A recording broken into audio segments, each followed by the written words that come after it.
Welcome to a new episode of Sustainability Forward, the podcast where we decide and discuss the pertinent issues surrounding sustainability and climate change.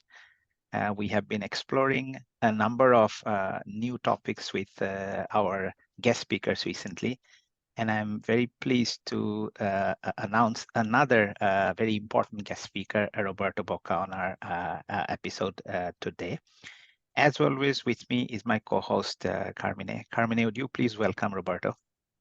Yes, thank you, Richie. Yes, today we are very excited to have with us Roberto Bocca. Roberto leads the newly created Energy and Materials Center at the World Economic Forum in Switzerland. The center addresses the critical issues of the energy and materials transition at national, regional, and global level. To this extent, Roberto and his team engage with the leaders of companies, policymakers, civil society, academia, and broader stakeholders in the sectors involved in this transition, including oil and gas, energy utilities, energy technology, infrastructure, mining and metals, and chemical. The activities of the center include research, publications, and public-private coalitions building on the topics of energy and material intensity, energy equity, sustainable minerals for energy transitions, innovation, clean power for electrification, human capital, and sustainability. Roberto, before joining the forum in 2009, was a BP for 14 years, lastly as a director, emerging consumer markets in BP Alternative Energy, with previous responsibility in strategy, business development, supply and trading, sales, marketing, in multiple postings in France, UK, Poland, India, South Africa, China, Vietnam. Before BP, Roberto worked at Telecom Italia and Unifarma. He holds a degree in business economics from the University of Turin in Italy. So Roberto, welcome to the show. Thank you very much. Thanks for having me. Roberto, I want to start with looking at Davos 2024 a little bit. And of course, like every year, leaders from government, industry, and civil society convened there. But this time we heard and noticed, quite a bit of discussion on an inclusive energy transition that still continues to support economic growth. Could you share your takeaways and insights from some of these conversations that happened at Davos 2024? Of course. A couple of points. I think, first of all, one of the elements was very interesting that was this year was the seriousness of the debate on energy transition. So I think in the past, often the energy transition was oversimplified. And I think little by little, the debate has matured, and this year was very mature. You referred to the inclusiveness. This is my second point. In the past, when we were talking about energy transition, we were only or mainly talking about sustainability, that, as we all know, is a very, very important element. But I think this time we have also focused really on the complexity of what we call the energy triangle. So an energy system has to deliver energy securely, it has to be equitable and affordable and accessible to all, and of course it has to be sustainable. So this year, conversation were really across all these dimensions, and there was indeed a particular focus on this equitable transition, because it's really important that the affordability is an element very present in our mind when we think of energy transition. Excellent. Now, Roberto, you make a very key point around kind of the seriousness of this conversation. And at least from where we stand, we also saw a bit of more focused at COP this year. Do you think at these global forums, the conversations around energy transition generally are becoming more serious and action-oriented? Definitely there is. I always think that they were serious before as well. The challenge has always been the complexity of it. And I think now people realize the complexity of it. Shifting from an energy system with 100 million or barrel of oil a day, a huge amount of coal, and all the infrastructure we have today to another one is not something that is trivial, is not something that is quick, is not something that is inexpensive. So to accelerate this transition, that is what all the debate is really understanding the complexity, the critical elements, so that we can tackle the all different elements of the complexity. And if we forget some pieces, eventually it bites us back. We have seen it in Europe when the war in Ukraine started. All of a sudden, the energy security was the most important part of the energy system equation. We are seeing that because of that, and in Europe taking a lot of the supply of energy from elsewhere than Russia, the prices went up, and the equity issue emerged as a bigger issue because many countries couldn't afford anymore, or was very expensive to buy energy because of that imbalance in the market. So if we don't look at the three-dimensional triangle and really try to solve them together, that's one element that create even bigger risk of slowing the transition, because we'll go faster but then we'll stop. And so I think indeed now people realize the complexity, and I think more action, as you hinted, is being taken, and very concretely, and I can talk more about this if you want. Absolutely. No, that's great. Thank you. Yes, let's focus on this action, Roberto, and probably we can use a framework when we look at demand and supply and how they're correlated in this energy transition. Probably we can start from the demand side. Personally, I've always been thinking about the elephant in the room in the demand part, that is the energy efficiency. Is something that probably we haven't paid too much attention on it. What's your take on this point?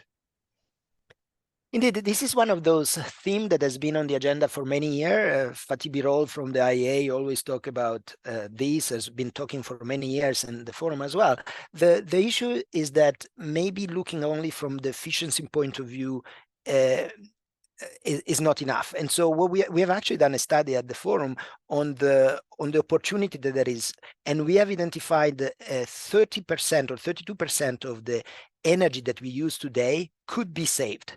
That means, to translate that, we could save 2 trillion a year, not losing any benefit, because that 30% is effectively wasted. Now, the challenge there is that it's not simple.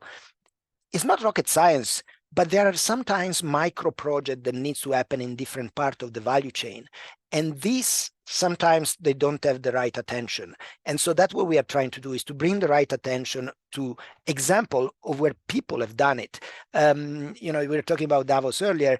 We had a company that on stage, so is also filmed, disclose how much saving that was in the region of 50% they made in energy because of putting in place a number of projects, many projects within the company, but also with their supply chain. My point is that if we focus on energy as a really precious good, as a rare good, as an expensive good, we can drive down the consumption of energy, as we said, at least by 30%, without losing any benefit. So this has been definitely one element that was present in the conversation, but where we see also a lot of action and a lot of good example that we hope will be leveraged by everyone. I think it's also a good thought, Roberto, because probably we perceive energy more as a commodity today, right, than the expensive, precious good that you mentioned, right? And probably there is this kind of change in the attitude we need to drive. Yeah, you're absolutely right. I think there is this, again, the debate so far has been on fossil fuel to renewable, i.e. on the supply side. And that is too simplistic even on the supply side. And definitely the demand, if we don't consume, if we don't waste, we don't need to produce. So especially in a world that is growing, right? We are talking about 10 billion people in 2050 with practically double the economy in the next 20 plus years. We can't think of doubling the energy system. And we do want to serve even more people, because still today there are many people not served with progressive and modern energy. So the question for us is really acting on those waste and taking away, so that the energy is treated as a precious good. And there are technology and opportunity to do that. So hopefully they will be implemented faster than have been so far. Excellent. Let's maybe stick with the supply side discussion that you brought up for a little bit there, Roberto. And I want to bring us back to, one of the targets set at COP28, which was around 3xing the world's renewable energy generation capacity by the year 2030. Given the current pace at which this has been progressing, the investments and development of project, do you think that this goal is realistic? And if not, what additional steps should be taken to ensure that these targets are met? So this is one of those targets that is possible. We have seen how much in the last few months and few years China has been deploying itself.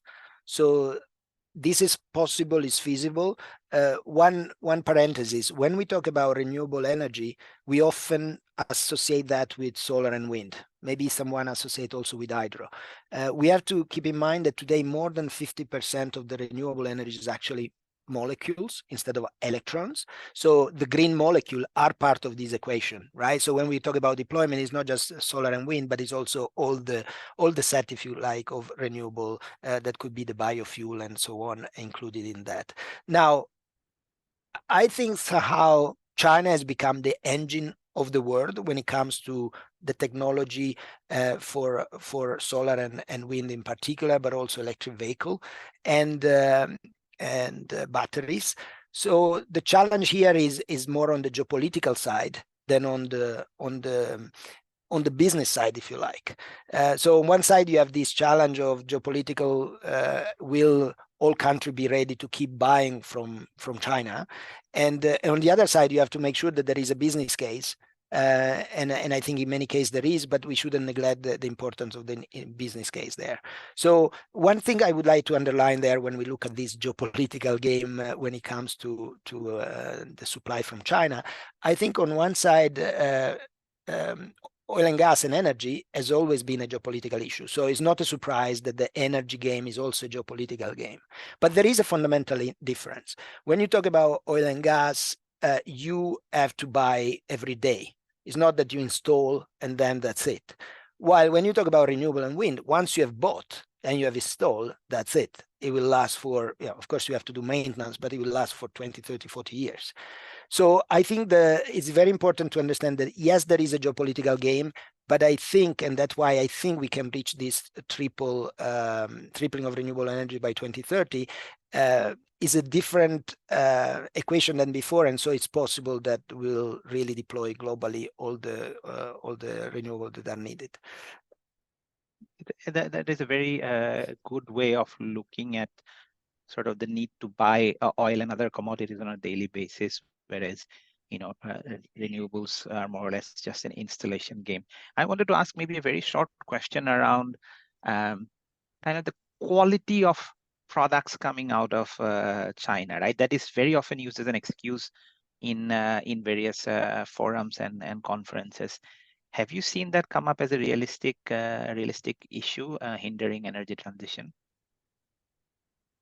I'm not an expert on the technical element, but for what I've seen, and I've also had the honor to visit and the pleasure to visit some of the manufacturing site in China, I think that the quality is there. So I think that the issue is more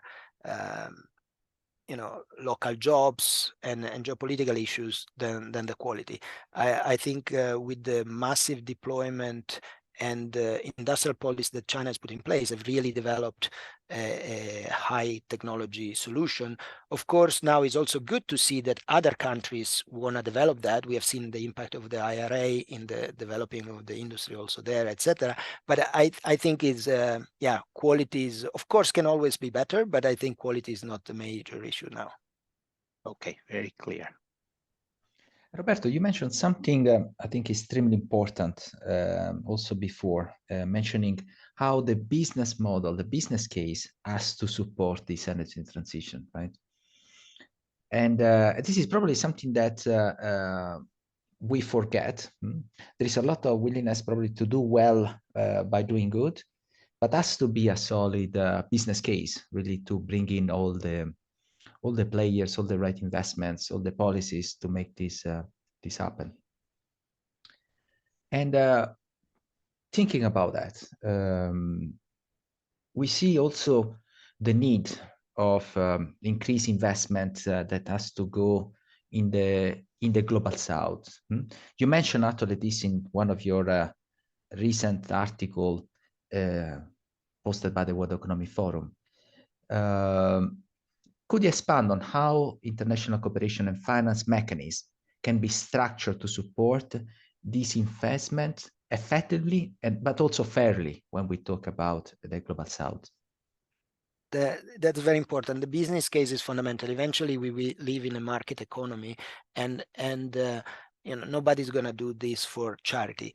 Although there are opportunities through philanthropy capital or also other patient capital to do investment that have a longer term. And this type of capital are those capital that should help in accelerating these business cases, if you like. So when it comes to the global south, we are talking about most of the growth of energy demand is coming from emerging economies, and this is where the most of investment will need to happen when it comes to renewable, indeed, as you were suggesting.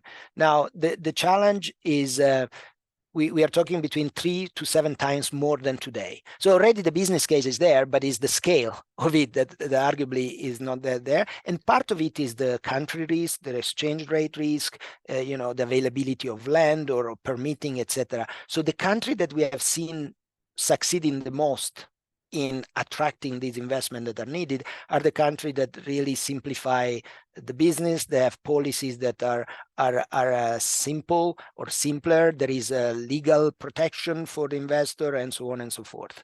So that's one element. And the other element is, as you were saying, is really structuring financial mechanisms that will support this investment with some patient capital and will take away some of the risk. I will not go into detail of what are those financial mechanisms, but the important thing is really to understand that the business case is important, and is to understand that the financial world has a key role to play, and there are different risks to be taken today from the one that are taken in other parts of the energy sector. Let me explain what I mean by that. If you are investing in an offshore field in some of the emerging economies for oil and gas, the industry has been there for many years, the investor have been there for many years, so they totally understand the risk, they know how to manage it, etc. But we know that there are billions and billions of investment. So it has been done, huge investment in emerging economies for energy. It's just not been done for renewable, or is done partially for renewable, and this can be scaled up, but we can learn also from what has been done in other part of the energy system to accelerate this transition. Thank you, Roberto. And probably also thinking about the global south, I see there is the opportunity there to leapfrog also the technology gap, right? Because as you said, the demand is there. We need to build a business case, but it's also the great opportunity to deploy some of the latest technology and to leapfrog, as it happened, for example, on the telecom industry in this country. So this is, I see as the other side of the equation, right? Yeah, distributed energy is definitely, distributed grids. You don't need to have a centralized system.